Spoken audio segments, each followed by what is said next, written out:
नमस्कार दोस्तों, मैं महेश कुमार। दोस्तों, ऐसा है कि जो आज हमने टॉपिक लिया है वो टॉपिक है, क्या व्रत एक बहुभुज है? Is a circle polygon? इसका आंसर जब हम यूनिवर्सल में बात करते हैं, जो प्रचलित है, जो पढ़ा जाता है, जब पढ़ाया जाता है, वो ये है कि सर्कल एक पॉलीगॉन नहीं बल्कि एक वक्र है, कर्व है। लेकिन आज मैं इससे थोड़ा ऑपोजिट जा रहा हूं। कुछ लॉजिक ऐसा लग रहा है मेरे को कि जो बहुभुज, जो सर्कल है, चक्र है, वृत्त है, वह एक पॉलीगॉन ही है। ये सिर्फ मैं ही बोल रहा हूं, कोई और नहीं बोल रहा, कोई और नहीं बोलता। यूनिवर्स यही कहता है कि जो सर्कल है वह एक कर्व्ड है। इससे पहले कि मैं लॉजिक दूं, बताऊं कि सर्कल कैसे बहुभुज है, उससे पहले एक छोटी सी बात क्लियर कर लेते हैं हम। बहुभुज और कर्व, वक्र में अंतर क्या है? किसे कहते हैं बहुभुज? किसे कहते हैं? जब रेखा खंडों, लाइन सेगमेंट के द्वारा कोई भी आकृति बनती है, लाइन सेगमेंट के साथ जब भी कोई आकृति बनती है,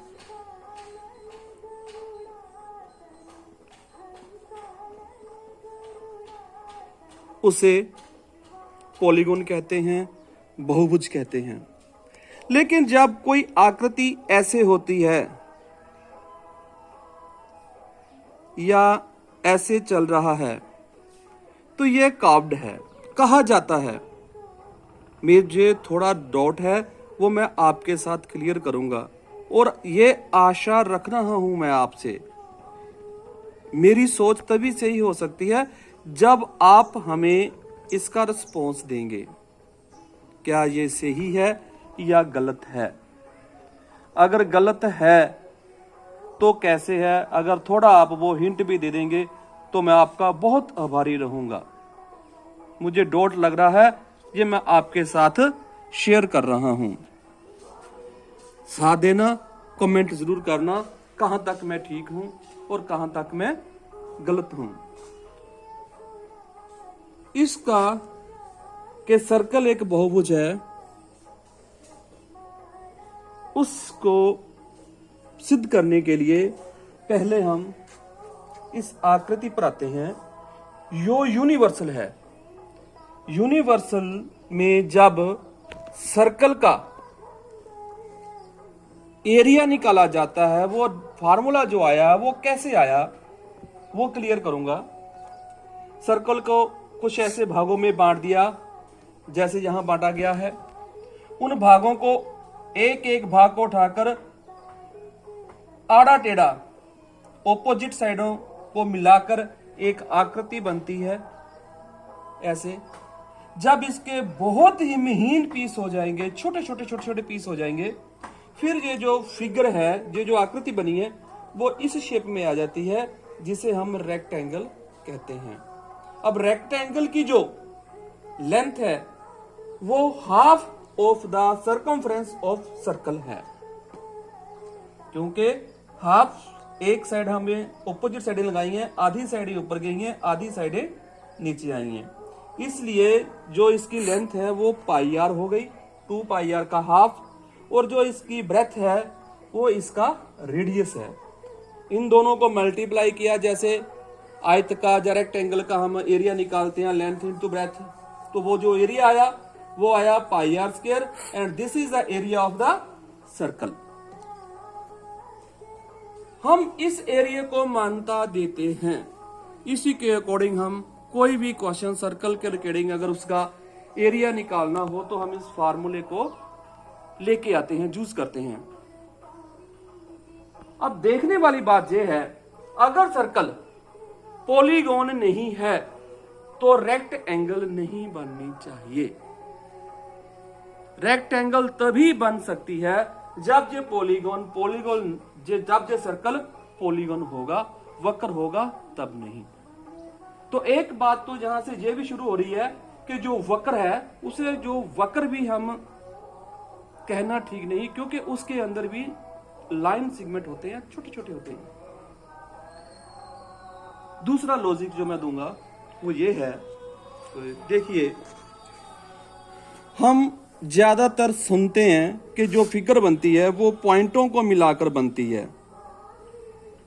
इसमें कोई शक नहीं कि फिगर पॉइंटों से ही बनती है,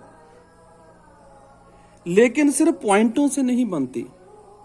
पॉइंट क्या होता है? पॉइंट हमें किसी चीज की डायरेक्शन देता है, कहां से कहां जाना है या कहां से कहां का हमने नाप लेना है, उनकी डायरेक्शन देता है। लेकिन उनके बीच में जो एक डिस्टेंस होती है उसे हम लाइन सेगमेंट कहते हैं। वैल्यू पॉइंटों की सिर्फ मात्र नाम से ही है कि यहां से यहां तक हमने इसकी डिस्टेंस कवर की, लेकिन पॉइंट की अपनी कोई एग्जिस्टेंस नहीं है। ये मात्र एक सिंबल है, सिंबल। क्यों? पॉइंट की जो डेफिनेशन है वो हमें कहती है इसकी लेंथ नहीं होती, इसकी हाइट नहीं होती, इसकी ब्रेथ नहीं होती। और जिस चीज की हाइट, लेंथ और ब्रेथ नहीं होती वह चीज हमें दिखाई ही नहीं देती, उसकी पॉसिबिलिटी ही नहीं है। जो दिखाई नहीं देता उसका चित्र कैसे बनेगा? पॉइंट सिर्फ हमें डायरेक्ट करता है। जैसे ये मान लो हमारी ये सारी एक फिगर है, ये लाइन ऑफ सेगमेंट से बनी हुई है। अगर हम यहां एक पेन रखते हैं, एक पॉइंट बनता है, तो ये पॉइंट हमें डायरेक्ट डायरेक्शन देता है इस सारे सर्कल में ये कहां है, यहां हमने जाना है या नहीं जाना। जहां से कोई और पॉइंट लेना है, हमने वो सर्कल कोई फिगर बनानी है पॉइंटों के साथ, तो वो उन्हें डायरेक्ट करता है, उन्हें आपस में मिलाने की हमें सहायता करता है। और पॉइंट की अपनी कोई मेजरमेंट नहीं। अगर पॉइंट कितने भी इकट्ठे हो जाए, अगर हम पॉइंट के ऊपर पॉइंट रखते हैं, पॉइंट के ऊपर पॉइंट रखते हैं, वो संपाती पॉइंट होता है। उस पॉइंट से कभी भी उन पॉइंट, अगर हम अनेकों ही पॉइंट संपाती पॉइंट कर दे, पॉइंट के पॉइंट पर पॉइंट रख देंगे, कोई भी आकृति नहीं बनेगी। आकृति तब बनती है जब 2 पॉइंट्स के बीच में एक डिस्टेंस होती है, और जो डिस्टेंस होती है वो लाइन सेगमेंट होता है, वो बिल्कुल सीधी होती है, वो वक्र नहीं होती, वो तिरछी आड़ी होकर नहीं आती। इसलिए कोई भी आकृति बनती है तो वो पॉइंटों से नहीं, उनके बीच में डिस्टेंस से ही बनती है। जैसे हमने ये पॉइंट लगा दिए, हमने इनमें से कोई आकृति बनानी है, हम इनको ऐसे मिला सकते हैं, ऐसे मिला सकते हैं, ऐसे भी मिला सकते हैं, ऐसे भी मिला सकते हैं। कैसे भी हम मिलाएंगे तो हमारी आकृति है वो सामने आएगी। पॉइंट हमें ये कहते हैं कि यहां जाओ, यहां जाओ, जहां जाओ, लेकिन पॉइंट का अपना कोई भी उसमें मेजरमेंट नहीं होती। वो सिर्फ हमें डायरेक्ट करता है। मेजरमेंट सिर्फ पॉइंटों के बीच में जो डिस्टेंस होती है उससे होती है, और वो जो डिस्टेंस होती है वो किसी भी फिगर की हमें एज बताती है। वो लेंथ कितनी है वो लेंथ बताती है हमें। उस लेंथ की ना हाइट होती है ना ब्रेथ होती है, उसकी भी कोई अपनी मेजरमेंट नहीं, सिर्फ वो एक लेंथ ही होती है, एक नाप होता है कि कहां से हमने कहां कोई चीज नापनी है। इसलिए मैं दावे के साथ कह सकता हूं, एक मैंने इसको क्लियर करने के लिए और बनाया हुआ है कुछ,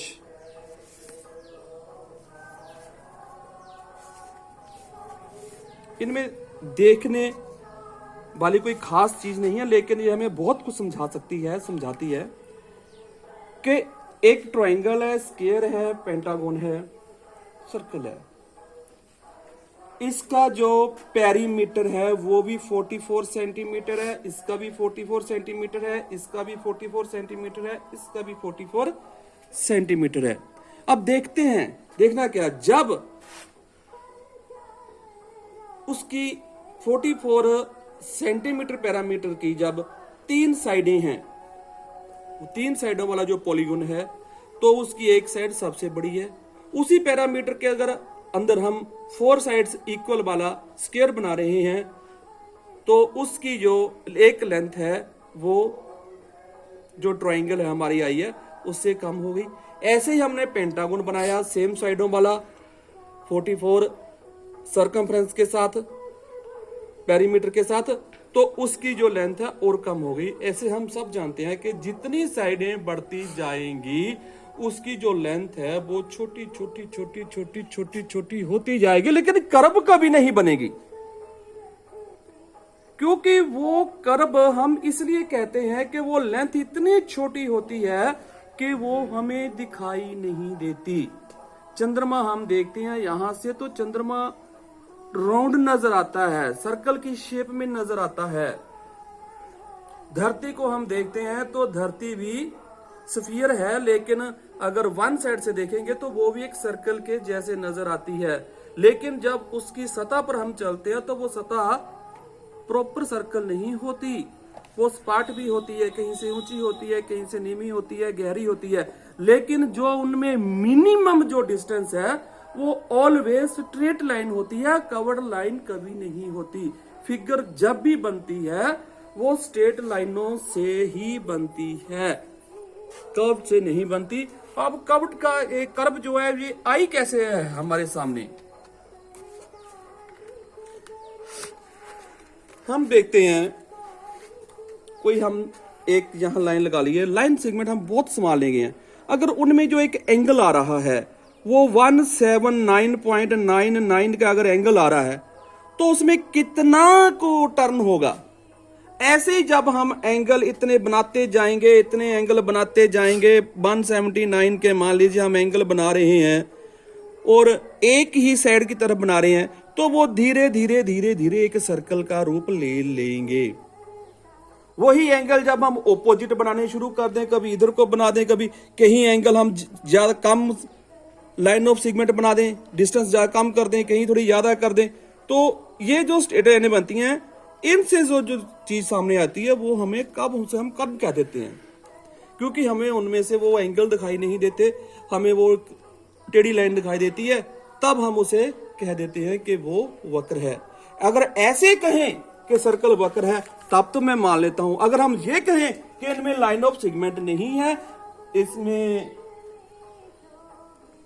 जो हमारी सीधी रेखा होती है, रेखा का जो भाग होता है, लाइन सेगमेंट होता है, वो नहीं है, तो मुझे लगता है कि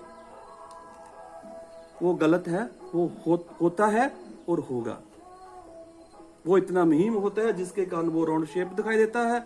हम उसको कह दें सर्कल, तो उसकी परिभाषा में चेंज करनी पड़ेगी। कहना पड़ेगा कि जब हमें लाइन सेगमेंट दिखना बंद हो जाए तब जो आकृति बनती है तो वो वक्र कहलाती है।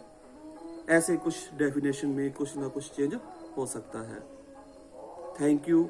उम्मीद है कि आपको, मुझे समझाना तो नहीं आता, कहना नहीं आता, ये भी नहीं आता कि ये मैं कैसे आपके सामने रख पाऊं, लेकिन मैंने एक छोटी सी कोशिश की है। मेरे मन में बहुत समय से ये क्वेश्चन खड़ा हो रहा था, आपके साथ मैंने शेयर कर दिया। उम्मीद करता हूं कि आप हमें इस लॉजिक के बारे में सही है या गलत है, और भी ज्यादा मैं आपका धन्यवादी रहूंगा अगर आप भी मुझे लॉजिक के साथ जवाब देंगे कि मैं ठीक हूं या गलत हूं। मैं इस सोच से बाहर आना चाहता हूं।